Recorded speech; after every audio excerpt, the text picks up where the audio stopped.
रूप से वो एक त्रासदी था। जिस आजादी के लिए हमने सपने बुने थे, जिस आजादी के लिए हमने संघर्ष किया था, जिसके लिए हजारों लोगों ने अपनी कुर्बानी दी थी, आजादी की वो सारी खुशियां विभाजन से जुड़ी हिंसा और बर्बरता से बदरंग हो चुकी थी। शहर बदल गए, सीमाएं बदल गईं, भारत भी तो बदल चुका था। देश आजाद तो हुआ लेकिन अखंड नहीं रहा। आजादी के साथ साथ इस देश की दुर्दशा हुई थी, जो बर्बरता हुई थी, उस तरह की हिंसा, उस तरह की बर्बरता इतिहास में सुनने और देखने को नहीं मिलती है। एक अनुमान के अनुसार उस विभाजन के दौरान इतिहास में इस तरह का विस्थापन पढ़ने को नहीं मिलता है। क्योंकि ये बंटवारा धर्म के आधार पर हुआ था। बंटवारे के बाद भारत से जो मुसलमान थे पाकिस्तान जा रहे थे, चाहे पूर्वी पाकिस्तान हो या फिर पश्चिमी पाकिस्तान। इसी प्रकार जो पाकिस्तान से जो हिंदू थे, जो सिख थे, वो भारत की ओर आ रहे थे। सैकड़ों किलोमीटर की यात्रा पर चल पड़े। इसमें से लाखों लोग अपनी मंजिल तक तो पहुंच ही नहीं पाए। जिस जमीन पर वो सदियों से रह रहे थे, उस जमीन को उन्हें छोड़ने के लिए बाध्य होना पड़ा। परिवारों से बिछड़ गए, उन्हें अपने जमीनों से, अपने मकानों से, अपने खेत और खलिहानों से बिछड़ना पड़ा, उन्हें अलग होना पड़ा।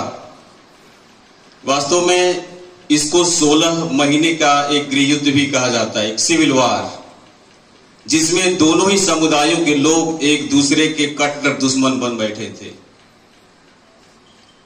आजादी की जो खुशियां थी वो काफूर हो चुकी थी, वो गायब हो चुकी थी। इसीलिए इतिहासकार इसके लिए होलोकास्ट शब्द का इस्तेमाल करते हैं। आपने क्लास 9th में पढ़ा होगा नाज़ी शासन के दौरान जर्मन होलोकास्ट के बारे में, जिसमें हिटलर ने लगभग 1 करोड़ लोगों को एक सिस्टम के तहत, एक व्यवस्था के तहत मार डाला था।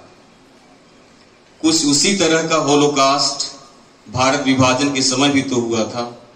इसीलिए इतिहासकार इन शब्दों का इस्तेमाल करते हैं ताकि विभाजन के दौरान जो भयावहता हुई थी उसको हम समझ सकें। इसको हम चंद शब्दों से, केवल विभाजन से, केवल तकसीम से या केवल बंटवारे जैसे शब्दों से हम नहीं समझ सकते।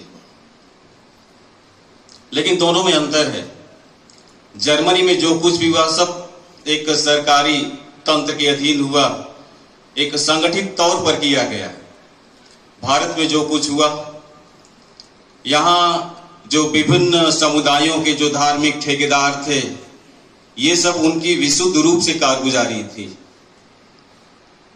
तो वास्तव में भारत का जब विभाजन हुआ तो भारत के लिए निश्चित रूप से एक त्रासदी थी, जिसमें लाखों लोगों को अपने जान से हाथ धोना पड़ा और करोड़ों लोगों का विस्थापन हुआ था।